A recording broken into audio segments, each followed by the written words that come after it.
Hello friends, welcome to our YouTube channel. तो आज हम लोग बात करेंगे SKMU यूनिवर्सिटी में एग्जाम चल रहा है और उसमें से हम लोग आज सोशल अवेयरनेस का, जो कि एक कॉमन पेपर है, उसका 200 MCQ क्वेश्चन करने वाले हैं। 2 यूनिट पढ़ने हैं इसमें आपको, और इन दोनों यूनिट से लगभग 200 क्वेश्चन जो है PYQ इम्पोर्टेंट हम लोग करेंगे। इससे बाहर आपका क्वेश्चन एग्जाम में एक भी नहीं आएगा। तो चलिए स्टार्ट करते हैं। पहला प्रश्न है कि महिला सशक्तिकरण का मुख्य उद्देश्य क्या है। तो जो महिला सशक्तिकरण का मुख्य उद्देश्य है वो है महिलाओं के लिए, महिलाओं को स्वतंत्र एवं सक्षम बनाने के लिए, महिलाओं को स्वतंत्र एवं सक्षम बनाने के लिए इसका मुख्य उद्देश्य है। दूसरा प्रश्न है लैंगिक समानता का अर्थ क्या है। तो लैंगिक समानता का जो अर्थ है वो है कि सभी लिंग को एक समान अधिकार और अवसर। लैंगिक समानता मतलब चाहे वो पुरुष हो या फिर महिला हो, अगर सबको समान अधिकार और समान अवसर मिलता है तो उसको लैंगिक समानता कहेंगे। तीसरा नंबर प्रश्न देखेंगे कि महिलाओं के सशक्तिकरण का सबसे महत्वपूर्ण साधन कौन सा है। अगर महिलाओं को सशक्त करना है, मजबूत करना है, तो उसके लिए सबसे महत्वपूर्ण साधन क्या है। तो जो सबसे महत्वपूर्ण साधन है वो है एजुकेशन, शिक्षा। ठीक है। अगला प्रश्न देखेंगे 4 नंबर कि जो कामकाजी महिलाएं होती है उसके सामने से कौन सी प्रमुख चुनौती हो सकती है। तो जो काम करने वाली महिलाएं होती है उसके सामने जो सबसे बड़ा चुनौती होता है वो होता है कि जहां वो काम करता है वहां पर भेदभाव, वहां पर क्या होता है, भेदभाव। अगला है कि समान कार्य के लिए समान वेतन किससे संबंधित है।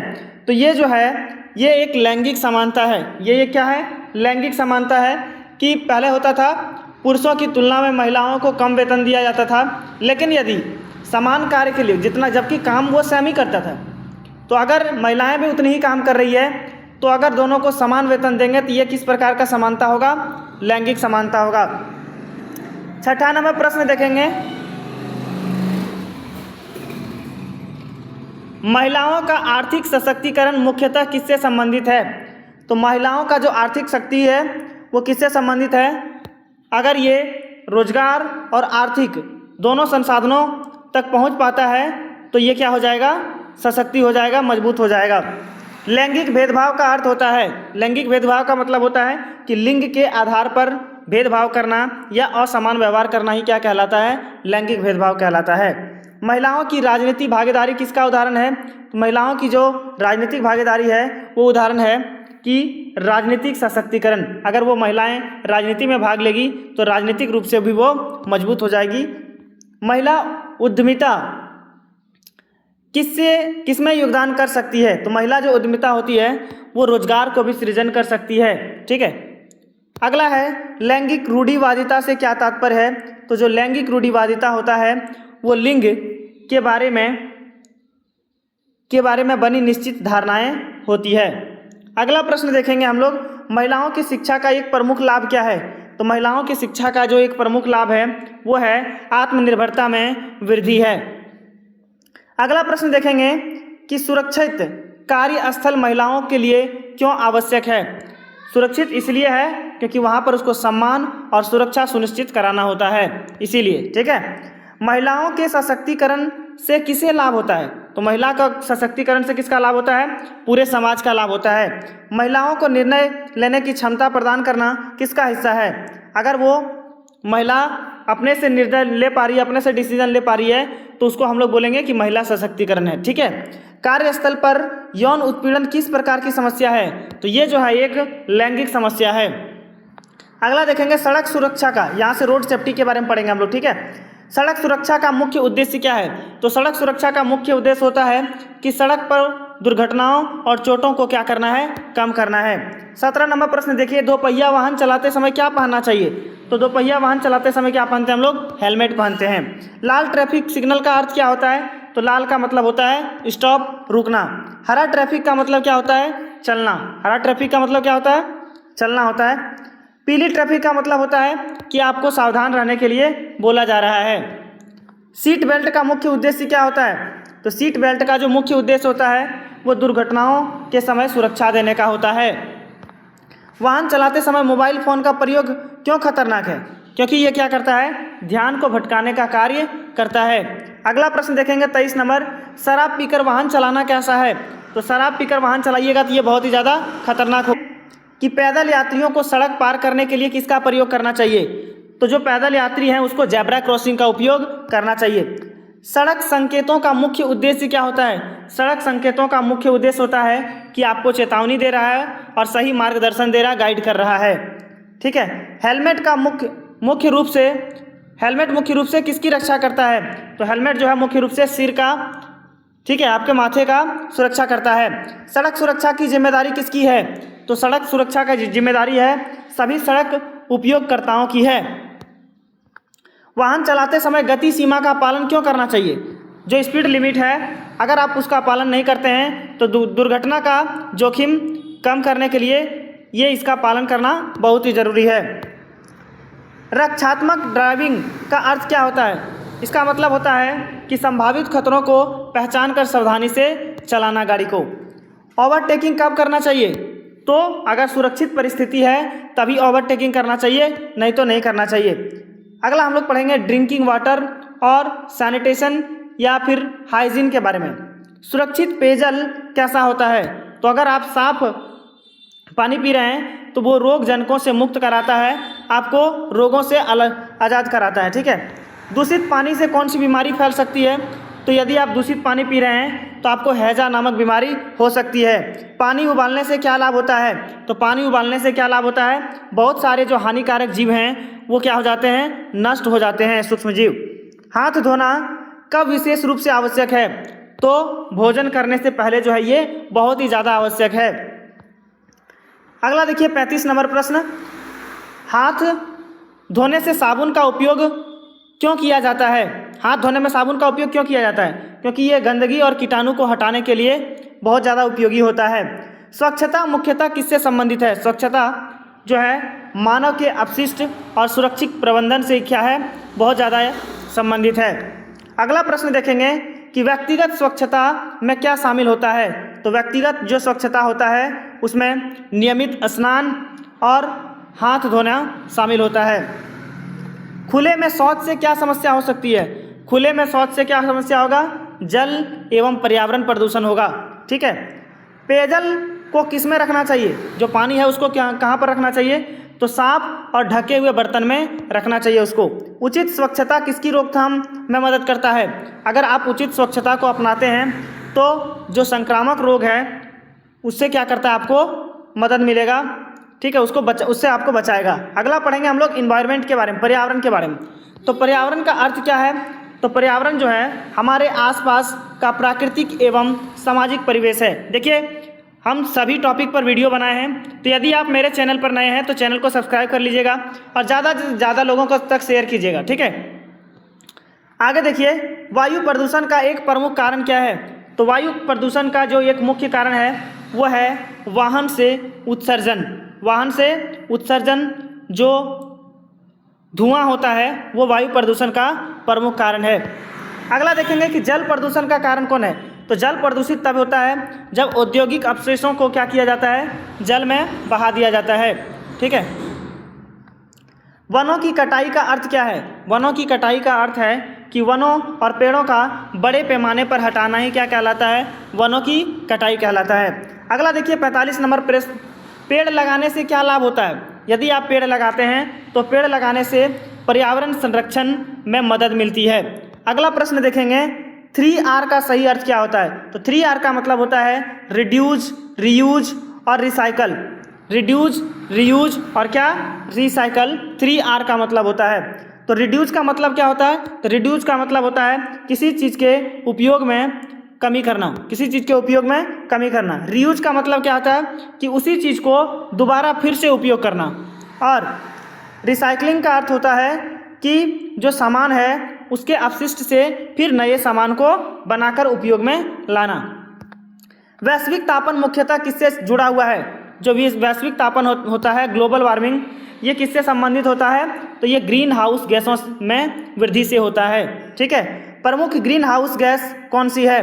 तो सबसे ज़्यादा जो प्रमुख ग्रीन हाउस गैस है वो आपका क्या है? कार्बन डाइऑक्साइड है।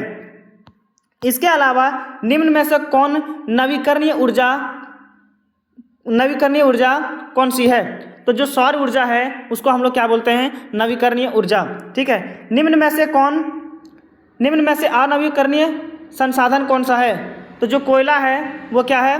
एक अनवीकरणीय संसाधन। नवीकरणीय संसाधन ऐसे याद रखिएगा, जो कभी नष्ट नहीं होगा उसको हम लोग, जो संसाधन कभी नष्ट नहीं होगा उसको हम लोग क्या बोलेंगे? नवीकरणीय संसाधन। और अनवीकरणीय संसाधन किसको कहेंगे? जो कुछ समय के बाद क्या हो जाएगा? खत्म हो जाएगा, समाप्त हो जाएगा। जैसे कोयला कुछ समय के बाद क्या हो जाएगा? समाप्त हो जाएगा। जैव विविधता का अर्थ क्या होता है? तो जैव विविधता का अर्थ होता है कि जीवों में जो विविधता होती है उसी को हम लोग क्या कहते हैं? जैव विविधता कहते हैं। अगला देखिए, मृदा अपरदन। मृदा अपरदन का मतलब होता है कि मिट्टी का जो ऊपरी परत है उसका हटना ही क्या कहलाता है? मृदा अपरदन कहलाता है। जल संरक्षण का अर्थ क्या होता है? तो जल संरक्षण का अर्थ होता है कि जल का विवेकपूर्ण यानी सही रूप से उपयोग करना और उसको संरक्षित करना, उसको बचाना। ठीक है, उसी को बोलते हैं हम लोग जल संरक्षण। जल संरक्षण कौन सा उपाय सहायक है? यदि रिसाव को ठीक कर देंगे, यानी कि जहाँ से पानी रिसता है, बहता है, अगर उसको बंद कर देंगे तो ये जल को क्या करेगा? संरक्षण करने का कार्य करेगा। अगला देखिए, पर्यावरण जागरूकता किससे प्रोत्साहित करती है? किसे प्रोत्साहित करती है? तो जो पर्यावरण जागरूक चलाया जाता है उसमें संरक्षण करने के लिए ही लोगों को क्या किया जाता है? प्रोत्साहित किया जाता है कि पर्यावरण को बचाए रखना है। प्लास्टिक प्रदूषक मुख्यतः किसे प्रभावित करता है? तो जो प्लास्टिक का प्रदूषक होता है वो किसको प्रभावित करता है? तो भूमि को भी, जल निकाय को भी। ठीक है, इसमें आंसर नहीं लिखा, हाँ, भूमि और जल निकाय को लिखा हुआ है यहाँ पर, भूमि और जल निकाय को। ठीक है, अगला देखिए, सतत विकास का उद्देश्य क्या होता है? सतत मतलब लगातार। ठीक है, लगातार विकास का उद्देश्य क्या होता है? तो ये इसका अर्थ होता है कि वर्तमान आवश्यकताओं को पूरा करते हुए भविष्य को भी क्या करना है? अपने ध्यान में रख करके विकास करना है। इसी विकास को क्या कहेंगे? सतत विकास। अगला देखिए, 61 नंबर प्रश्न, पर्यावरण संरक्षण में कौन सा उपाय उपयोगी है? तो पर्यावरण संरक्षण करना है तो यहाँ जितना ऑप्शन है उसमें से वृक्षरोपण जो है वो बहुत ज़्यादा उपयोगी है। पेड़ लगाएंगे तो पर्यावरण संरक्षित होगा। वायु प्रदूषण का स्वास्थ्य पर क्या प्रभाव हो सकता है? तो यदि वायु प्रदूषण होगा तो श्वसन से संबंधित जितनी समस्याएं हैं वो सभी हम लोगों को देखने को मिलेगा। जल स्रोतों में कचरा डालने से क्या होता है? अगर जल स्रोतों में कचरा डालेंगे तो वो जल को प्रदूषित कर देगा, यानी जल प्रदूषण हो जाएगा। स्वच्छ ऊर्जा का उदाहरण क्या है? स्वच्छ ऊर्जा का जो उदाहरण है वो एक ही है और वो क्या है? सूर्य का ऊर्जा। पर्यावरणीय संसाधनों का संरक्षण क्यों आवश्यक है? तो जितना भी पर्यावरण संसाधन है अगर उसको संरक्षित नहीं करेंगे तो आने वाली जो पीढ़ियां हैं उनको ये लाभ नहीं मिल पाएगा, पूरी तरह से समाप्त हो जाएगा। जैसे कोयला हो गया, पेट्रोलियम हो गया। कचरा कम करने का सबसे अच्छा तरीका कौन सा है? ठीक है, कचरा कम करने का सबसे अच्छा तरीका क्या है? कि उसको रिड्यूस कर दीजिए। ठीक है, किसी चीज़ का उपयोग जो है वो कम कर दीजिए तो कचरा जो है वो, जिससे कचरा होता है उसका उपयोग कम कर दीजिए तो अपने आप वो कम हो जाएगा। अगला देखिए, पर्यावरण के प्रति जिम्मेदार नागरिक क्या करेगा? अगर कोई व्यक्ति पर्यावरण के प्रति जिम्मेदार है तो वो क्या करेगा? संसाधनों का संरक्षण करेगा, जो भी संसाधन है उसको संरक्षित करेगा, बचा के चलेगा। वनों का संरक्षण किसके लिए महत्वपूर्ण है? तो जो जैव विविधता है उनके लिए ये क्या है? बहुत ही ज़्यादा महत्वपूर्ण होता है वनों का संरक्षण। जल प्रदूषण रोकने के लिए क्या करना चाहिए? तो जल प्रदूषण को रोकने के लिए अपशिष्ट का जो है उचित निपटान आपको करना होगा, यानी जो गंदगी है उसको आपको उचित तरीके से निपटाना होगा, पानी में नहीं बहाना होगा। ठीक है, स्वच्छ वातावरण किसके लिए आवश्यक है? तो स्वच्छ वातावरण जो है वो स्वस्थ जीवन के लिए बहुत ही ज़्यादा आवश्यक है। ठीक है, अब देखिए यहाँ पर हम लोग पढ़ेंगे महिलाओं को रोजगार के समान अवसर देना किसका उदाहरण है? तो अगर महिलाओं को समान रोजगार देंगे तो एक लैंगिक समानता का उदाहरण है। कार्यस्थल पर सम्मानजनक व्यवहार किसके लिए आवश्यक होता है? ठीक है, तो ये सिर्फ महिलाओं के लिए होता है, या सॉरी जो जितने भी कर्मचारी हो गया सभी के लिए हो जाएगा सम्मानजनक। ठीक है, सड़क पर पैदल यात्रियों की सुरक्षा के लिए क्या महत्वपूर्ण है? तो अगर आप पैदल चल रहे हैं तो जेब्रा क्रॉसिंग का आपको सही से ध्यान रखना पड़ेगा। वाहन चलाते समय सीट बेल्ट किसे पहनना चाहिए? तो जो चालक हैं और जो यात्री हैं जहाँ उपलब्ध हो इन सभी को सीट बेल्ट का उपयोग करना चाहिए। स्वच्छ हाथ किससे बचाने में मदद करता है? तो कई संक्रमणों से, जो कई बीमारियां होती है उससे हम लोगों को बचाने का कार्य करती है। स्वच्छ शौचालय किसका हिस्सा है? तो स्वच्छ शौचालय जो है वो एक स्वच्छता का हिस्सा है। पर्यावरण प्रदूषण कम करने में कौन मदद करता है? तो पर्यावरण प्रदूषण को कम करने में कौन मदद करता है? जो सार्वजनिक परिवहन है उसका उपयोग करेंगे तो पर्यावरण प्रदूषण क्या हो जाएगा? कम हो जाएगा। कार्बन डाइऑक्साइड की मात्रा कम करने में क्या मदद करता है? क्या मदद करता है? तो अगर आप वृक्ष रोपते हैं ज़्यादा पेड़, क्योंकि पेड़ जो है वो कार्बन डाइऑक्साइड को अवशोषित करता है, तो पेड़ लगाना होगा, वृक्ष रोपण करना पड़ेगा। जैविक कचरे से क्या बनाया जा सकता है? तो कंपोस्ट बना सकते हैं हम लोग जैविक कचरा से, ठीक है। जैविक कचरा वैसा कचरा होता है जो सड़ जाता है, ठीक है, उसको बोलते हैं जैविक, और जो नहीं सड़ता उसको क्या कहते हैं? अजैविक। अभी क्या है ये पर्यावरण संरक्षण के लिए प्लास्टिक का कम उपयोग किसका उदाहरण है? तो अगर कम उपयोग का उदाहरण है तो ये किसका है? रिड्यूस का, यानी कम करना का, ठीक है। पुरानी बोतल का फिर से उपयोग करना, फिर से उपयोग कर रहे हैं तो रीयूज हो जाएगा। क्या हो जाएगा? रीयूज, ठीक है। और अगर कागज को पुनः चक्रित कर रहे हैं तो इसको बोलेंगे रिसाइकल। क्या कहेंगे? रिसाइकल। प्राकृतिक संसाधनों का अत्यधिक उपयोग क्या पैदा कर सकता है? अगर किसी भी प्रकार प्राकृतिक संसाधन का ज़्यादा उपयोग करेंगे तो धीरे धीरे संसाधन क्या हो जाएगा? कम हो जाएगा, ठीक है। पर्यावरण जागरूकता बढ़ाने का एक तरीका क्या है? तो पर्यावरण जागरूकता बढ़ाने का एक अच्छा तरीका क्या है? शिक्षा और जन जागरूकता। शिक्षा और क्या? जन जागरूकता। जो कामकाजी महिलाएं होती है इसके लिए कार्य जीवन संतुलन क्यों महत्वपूर्ण है? क्योंकि ये क्या करता है कि व्यक्तिगत और पेशेवर जीवन दोनों को क्या करता है? संतुलित करने के लिए आवश्यक होता है। महिलाओं की निर्णय प्रक्रिया में भागीदारी से क्या बढ़ता है? तो अगर महिलाएं भागीदारी ले रही है किसी चीज़ में तो वो अपने आप को मजबूत बना रही है, सशक्तिकरण कर रही है, ठीक है, ठीक है। सड़क सुरक्षा में सबसे महत्वपूर्ण व्यवहार कौन सा है? तो सबसे महत्वपूर्ण व्यवहार है कि आप यातायात नियमों का क्या करें? पालन करें। अगला देखिए, सड़क पर वाहन चलाते समय पर्याप्त दूरी क्यों रखनी चाहिए? क्योंकि ये क्या करता है? अचानक रुकने के लिए समय पाना बहुत ज़्यादा उसमें बहुत ज़्यादा मदद करता है, ठीक है। कोई गाड़ी अगर अचानक रुक जाता है तो आपको भी रुकने के लिए थोड़ा समय मिलेगा। स्वच्छ पेयजल का सबसे बड़ा लाभ क्या है? तो अगर स्वच्छ पेयजल पीते हैं तो जल जनित रोगों से आपको क्या होगा? रोकने का कार्य करेगा। स्वच्छता का संबंध किससे है? तो स्वच्छता का संबंध है स्वास्थ्य और स्वच्छ वातावरण दोनों से संबंधित है। अगला देखिए 91 नंबर प्रश्न, ठीक है। पर्यावरण के लिए कौन सा ईंधन अधिक स्वच्छ विकल्प माना जाता है? तो पर्यावरण के लिए सबसे अधिक और स्वच्छ ईंधन क्या माना जाता है? सौर ऊर्जा को माना जाता है। वनों की कटाई से कौन सी समस्या बढ़ सकती है? तो वनों की कटाई से कौन सी समस्या होगा? मृदा अपरदन देखने को मिलेगा। जलवायु परिवर्तन से निपटने में कौन सहायक है? तो अगर जलवायु परिवर्तन से निपटना है तो स्वच्छ ऊर्जा का आपको उपयोग करना पड़ेगा। अगला देखिए, कचरे को अलग अलग श्रेणियों में बांटना क्या कहलाता है? तो इसको बोलते हैं हम लोग कचरा का पृथक्करण। कचरा का पृथक्करण। अगला देखिए, पर्यावरण संरक्षण में नागरिक की भूमिका क्या होनी चाहिए? तो जो पर्यावरण संरक्षण है इसमें नागरिक की भूमिका क्या होनी चाहिए? तो जिम्मेदार व्यवहार को आपको क्या करना पड़ेगा? अपनाना पड़ेगा। महिलाओं को कौशल प्रशिक्षण देने से क्या बढ़ सकता है? तो अगर कौशल प्रशिक्षण देंगे तो रोजगार का क्षमता उसके अंदर क्या होगा? बढ़ जाएगा। अगला देखिए, सड़क सुरक्षा जागरूकता का परिणाम क्या हो सकता है? तो अगर जागरूक हो जाएगा व्यक्ति तो दुर्घटनाएं कम हो जाएगी। स्वस्थ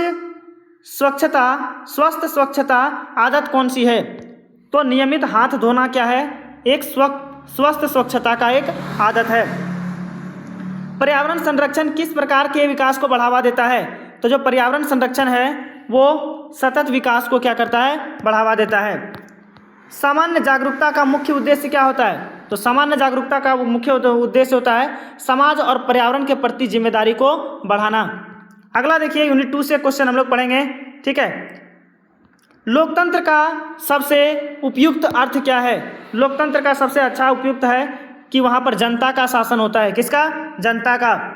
लोकतंत्र में अंतिम शासक या अंतिम शक्ति किसके हाथों में निहित होता है? तो अंतिम शक्ति किसके हाथों में निहित होता है? जनता के हाथों में निहित होता है। अगला देखिए, लोकतंत्र का प्रमुख लाभ क्या है? तो लोकतंत्र का जो प्रमुख लाभ है वो है नागरिक भागीदारी। ठीक है, भारत किस प्रकार का गणराज्य है? तो भारत जो है एक लोकतांत्रिक गणराज्य है। अगला देखिए 105 नंबर प्रश्न, लोकतंत्र में नागरिकों की भागीदारी का प्रमुख माध्यम क्या है? तो यहाँ पर जो भाग लेता है वो किस प्रक्रिया में भाग लेता है? मतदान के थ्रू भाग लेता है। ठीक है, अगला देखेंगे कि कानून का शासन जो है किस सिद्धांत पर आधारित होता है? तो कानून का जो शासन है वो किस सिद्धांत पर आधारित होता है? तो सभी कानूनों के सामने समान होता है। सभी कानून के सामने क्या होता है? सभी कानून के सामने क्या होता है? एक समान होता है, चाहे वो अमीर हो चाहे वो गरीब हो। लोकतंत्र में स्वतंत्र चुनाव क्यों आवश्यक है? क्योंकि ये क्या करता है? जनता को प्रतिनिधित्व चुनने में मदद करता है। लोकतंत्र किसे बढ़ावा देता है? तो लोकतंत्र जो है वो समानता और स्वतंत्रता दोनों को बढ़ावा देता है। लोकतांत्रिक शासन में नागरिकों का अधिकार क्या है? तो इसका जो अधिकार है वह है राजनीतिक भागीदारी। राजनीतिक भागीदारी। अगला देखिए 110 नंबर प्रश्न, लोकतंत्र को मजबूत बनाने में क्या सहायक है? तो लोकतंत्र को जो मजबूत बनाता है वो है जनता की भागीदारी यानी जन भागीदारी। ठीक है, अगला है इलेक्शन सिस्टम से हम लोग पढ़ेंगे कि भारत में चुनावों का संचालन कौन करता है? तो भारत में चुनाव का जो संचालन है वो कौन करता है? भारत का निर्वाचन आयोग करता है, या इसी को चुनाव आयोग भी कहते हैं हम लोग। मतदान किसका महत्वपूर्ण माध्यम है? तो यहाँ पर जो नागरिकों का भागीदारी है, जनता का भागीदारी है, उसी का एक महत्वपूर्ण माध्यम है। गुप्त मतदान का अर्थ क्या होता है? इसका अर्थ है कि मतदाता की पसंद जो है वो गोपनीय रखा जाए, छुपा कर रखा जाए। अगला देखिए, ईवीएम का पूरा नाम क्या है? ईवीएम का जो पूरा नाम है इलेक्ट्रॉनिक वोटिंग मशीन नाम है। अगला है वीवीपीएटी, किससे संबंधित है? तो ये मतदान का जो है सत्यापन करने में मदद करता है। अगला देखिए, सार्वभौमिक वयस्क मताधिकार का अर्थ क्या है? इसका मतलब है कि जो पात्र वयस्क नागरिक हैं उन्हीं को मतदान देने का अधिकार है। मतलब जिनका एक लिमिट एज है, ठीक है, अभी जो है भारत में 18 वर्ष है, तो 18 वर्ष के नागरिक ही क्या कर सकते हैं? सिर्फ और सिर्फ मतदान कर सकते हैं, सिर्फ और सिर्फ उन्हीं को अधिकार है। चुनाव में उम्मीदवारों का प्रसार किस उद्देश्य से होता है? इस उद्देश्य किससे होता है कि जो नीति और विचार हैं उसको जनता तक पहुंचाने के लिए। ठीक है, अगला कि निष्पक्ष चुनाव की विशेषता क्या है? निष्पक्ष चुनाव का विशेषता यही होता है कि स्वतंत्र एवं पारदर्शी प्रक्रिया हो। अगला देखिए, चुनाव में मतदान को किस आधार पर मतदान करना चाहिए? तो अपना जो स्वतंत्र पसंद है, अपना जो पसंद है अलग अलग, उसके हिसाब से मतदान आपको करना चाहिए। चुनाव लोकतंत्र में क्या प्रदान करता है? तो चुनाव जो है लोकतंत्र में प्रतिनिधित्व को प्रदान करता है, प्रतिनिधित्व चुना जाता है। नशीली दवाओं, अब ड्रग्स एब्यूज के बारे में पढ़ेंगे। नशीली दवाओं के दुरुपयोग का अर्थ क्या है? तो अगर नशीली पदार्थों का जो हानिकारक है या गलत उपयोग है, यही इसका अर्थ होता है नशीली दवाओं का। ठीक है, नशीली दवाओं का दुरुपयोग किससे प्रभावित कर सकता है? तो अगर इसका उपयोग करिएगा तो शारीरिक और मानसिक दोनों प्रकार से आपको प्रभावित करेगा। अगला देखिए, नशीली दवाओं का दुरुपयोग का एक कारण क्या हो सकता है? इसका एक कारण है वो है साथियों का दबाव। ज़्यादातर अपने दोस्तों के दबाव में आकर ही क्या करता है? इसका उपयोग करता है। नशे की लत का अर्थ क्या है? नशे की लत का अर्थ है किसी पदार्थ का या व्यवहार पर निर्भरता। नशीली दवाओं के दुरुपयोग का एक संकेत क्या हो सकता है? इसका एक संकेत है व्यवहार में अचानक परिवर्तन देखने को आपको मिलेगा। 126 नंबर देखिए, नशीली दवाओं के दुरुपयोग से क्या हो सकता है? तो स्वास्थ्य संबंधी जो समस्याएं हैं वो आपको देखने को मिल सकता है। अगला है नशीली दवाओं की रोकथाम में क्या महत्वपूर्ण है? तो आपको क्या करना होगा? लोगों को जागरूक करना होगा और परामर्श भी देना होगा। ठीक है, स्वस्थ विकल्प के रूप में क्या अपनाया जा सकता है? तो खेल और व्यायाम जो है इसको विकल्प के रूप में हम लोग क्या कर सकते हैं? अपना सकते हैं। परिवार नशे की समस्या से जूझ रहे व्यक्ति की कैसे मदद कर सकता है? तो परिवार जो है उसको सहयोग देकर मदद कर सकता है। नशीली दवाओं के दुरुपयोग से युवाओं का क्या प्रभावित हो सकता है? तो उसका जो शिक्षा है और जो भविष्य है ये दोनों ही प्रभावित हो जाएगा। परामर्श किस में सहायता करता है? तो परामर्श अगर जो है वो समस्या से निपटने में बहुत ही ज़्यादा मदद करता है। अगला देखिए प्रश्न, नशीली दवाओं का दुरुपयोग निर्णय लेने की क्षमता को कैसे प्रभावित करता है? तो ये जो है इसे कमज़ोर कर सकता है। अगला देखिए, साथियों का दबाव किसे प्रभावित कर सकता है? तो साथियों का दबाव जो है वो आपके व्यवहार को बदलता है और व्यवहार के बदलने से आप नशीली दवाओं का उपयोग करने लगते हैं, ड्रग्स का उपयोग करने लगते हैं। नशे की रोकथाम में परिवार की भूमिका कैसी होनी चाहिए? तो परिवार जो है उसके रोकथाम में बहुत ज़्यादा उसको सहयोगी करना चाहिए, सपोर्टिव होना चाहिए। ठीक है। अगला देखिए, नशे से बचाव के लिए युवाओं को क्या करना चाहिए? तो युवाओं को करना चाहिए कि स्वास्थ्य जो गतिविधियां हैं उसमें आपको भाग लेना चाहिए। अगला देखेंगे सोशल मीडिया के बारे में हम लोग। ठीक है, सोशल मीडिया की लत क्या है? तो सोशल मीडिया का जब आप बहुत ज़्यादा अत्यधिक एवं बाध्यकारी उपयोग कीजिएगा तो उसको बोलेंगे सोशल मीडिया का लत। अत्यधिक फ़ोन का उपयोग से क्या प्रभावित हो सकता है? तो आपका नींद जो है वो प्रभावित हो सकता है अधिक फ़ोन का उपयोग कीजिएगा तो। अगला देखिए 138 नंबर, सोशल मीडिया की लत से क्या कम हो सकता है? तो एकाग्रता में। ठीक है, आप किसी पे कंसंट्रेशन नहीं कर पाइएगा, एकाग्रता में क्या हो जाएगा, आपको कमी देखने को मिल सकता है। फ़ोन के उपयोग को नियंत्रित करने का अच्छा तरीका क्या है? तो अगर इसका उपयोग को आपको कम करना है तो स्क्रीन टाइम को सीमा को निर्धारित करना होगा कि इतने से इतने टाइम तक स्क्रीन में हमको टाइम देना होगा। सोशल मीडिया का जिम्मेदार उपयोग किस पर आधारित है? तो एक डिजिटल जागरूकता पर आधारित है। अगला देखेंगे हम लोग 141 नंबर, साइबर बुलिंग क्या है? साइबर बुलिंग उसको बोलते हैं, ऑनलाइन जो उत्पीड़न होता है उसको बोलते हैं साइबर बुलिंग। अगला देखेंगे 142 नंबर, फोन मुक्त अध्ययन समय से क्या लाभ हो सकता है? तो एकाग्रता में जो है, कंसंट्रेशन में इम्प्रूवमेंट देखने को मिलेगा। सोशल मीडिया का अत्यधिक उपयोग किसे प्रभावित कर सकता है? तो जो सोशल मीडिया है वो सबसे अधिक मानसिक स्वास्थ्य को क्या करेगा, प्रभावित करेगा। अगला देखिए, सोशल मीडिया का स्वस्थ उपयोग कैसा होना चाहिए? तो सोशल मीडिया का जो स्वस्थ उपयोग है वो जिम्मेदारी और संतुलन के साथ होना चाहिए। जुए की लत मुख्यतः किस प्रकार की समस्या है? तो ये जो है एक व्यवहार संबंधी समस्या है, आपके व्यवहार के परिवर्तन के कारण आता है। जुए की लत क्या हो सकता है? तो इससे आपको आर्थिक नुकसान देखने को ज़्यादा मिलेगा। अगला देखिए 147 नंबर, जुए की लत का एक परिणाम क्या हो सकता है? तो आपके ऊपर कर्ज का दबाव जो है वो बढ़ सकता है। ऑनलाइन जुआ जोखिमपूर्ण क्यों हो सकता है? क्योंकि इसमें इसकी आसान उपलब्धता के कारण ये जोखिमपूर्ण हो सकता है। जुए की लत से जूझ रहे व्यक्ति को क्या करना चाहिए? तो ये इसको पेशेवर सहायता लेनी चाहिए। ठीक है। वित्तीय अनुशासन का अर्थ क्या है? इसका अर्थ है कि आप योजना बनाइए और तरीके से पैसों को क्या कीजिए, खर्च कीजिए। अब मेंटल हेल्थ और डिप्रेशन के बारे में पढ़ेंगे। तो मानसिक स्वास्थ्य किससे संबंधित है?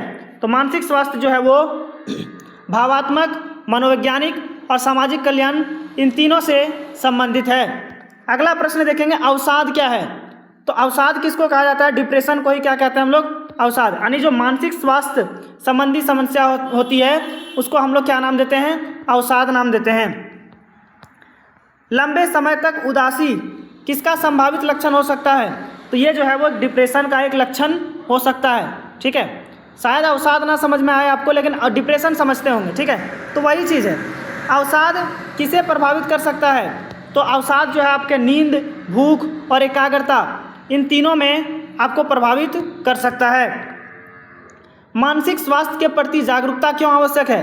क्योंकि ये कलंक को कम करने के लिए क्या होता है, बहुत ही ज़्यादा आवश्यक होता है। अगला देखिए, मानसिक स्वास्थ्य समस्या वाले व्यक्ति को क्या करना चाहिए? तो उसको सहायता लेना चाहिए। जो मानसिक स्वास्थ्य से जूझ रहे हैं व्यक्ति को उसको सहायता लेनी चाहिए। परामर्श मानसिक स्वास्थ्य में कैसे मदद कर सकता है? तो ये जो है भावात्मक समस्याओं से निपटने में बहुत ज़्यादा मदद कर सकता है। नियमित व्यायाम किस में सहायक हो सकता है? अगर आप नियमित व्यायाम करते हैं तो आपका मानसिक कल्याण जो है वो उसमें सहायक देखने को मिल सकता है। अगला देखिए, पर्याप्त नींद किसके लिए महत्वपूर्ण है? तो यदि कोई व्यक्ति मानसिक एवं शारीरिक स्वास्थ्य से जूझ रहा है तो उसको पर्याप्त नींद बहुत ज़्यादा लेना पड़ेगा। सामाजिक सहयोग किस में मदद कर सकता है? तो सामाजिक सहयोग जो है वो मानसिक कल्याण के लिए बहुत ज़्यादा मदद कर सकता है। लोकतंत्र में सत्ता का स्रोत क्या है? तो सत्ता का स्रोत लोकतंत्र में जनता है। अगला देखेंगे, स्वतंत्र चुनाव किसे मजबूत करता है? तो जो स्वतंत्र चुनाव होता है वो लोकतंत्र को क्या करता है? डेमोक्रेसी को मजबूत करता है। मतदान की गोपनीयता किससे सुरक्षित रहती है? जो मतदान की सुरक्षा होती है वो गोपनीयता या गुप्त मतदान को क्या करता है? सुरक्षित करने का कार्य करता है। भारत में चुनाव कराने वाली जो संवैधानिक संस्था है वो कौन सी है? अभी हम बताएं कि चुनाव जो कराती है वो कौन? भारत निर्वाचन आयोग, या इसी को चुनाव आयोग के नाम से भी जानते हैं। ईवीएम का किसके लिए प्रयोग किया जाता है? तो ईवीएम का यूज हम लोग करते हैं मतदान के लिए, वोटिंग के लिए। लोकतंत्र में नागरिकों की सक्रिय भागीदारी से क्या मजबूत होता है? तो इससे जो लोकतांत्रिक शासन है वो बहुत ज़्यादा मजबूत होता है। नशे की लत को रोकने में सबसे महत्वपूर्ण क्या है? तो नशे की लत को अगर रोकना है तो आपको जागरूकता ज़्यादा से ज़्यादा फैलाना होगा। नशीली दवाओं के दुरुपयोग का सामाजिक प्रभाव क्या हो सकता है? इससे सामाजिक प्रभाव क्या होगा? तो जो पारिवारिक संबंध है उसमें समस्या देखने को मिल सकता है। ठीक है, अगला है नशीली दवाओं से बचने में कौन सी गतिविधियां सहायक है? तो जो खेल कूद है वो इससे बचने में क्या करता है? बहुत ज़्यादा मदद करता है। नशे की समस्या के समाधान में किसकी सहायता ली जा सकती है? तो जो परामर्शदाता होते हैं एवं स्वास्थ्य विशेषज्ञ होते हैं वो इसमें बहुत ज़्यादा मदद करते हैं। देखिए 70 क्वेश्चन तक करा दिए और 30 क्वेश्चन अभी भी है इसमें। ठीक है, तो आप मेरा नंबर बहुत सारे बच्चे जो है पहले से जानते भी होंगे, मैसेज कीजिएगा, ये PDF भी आपको प्रोवाइड करा दिया जाएगा।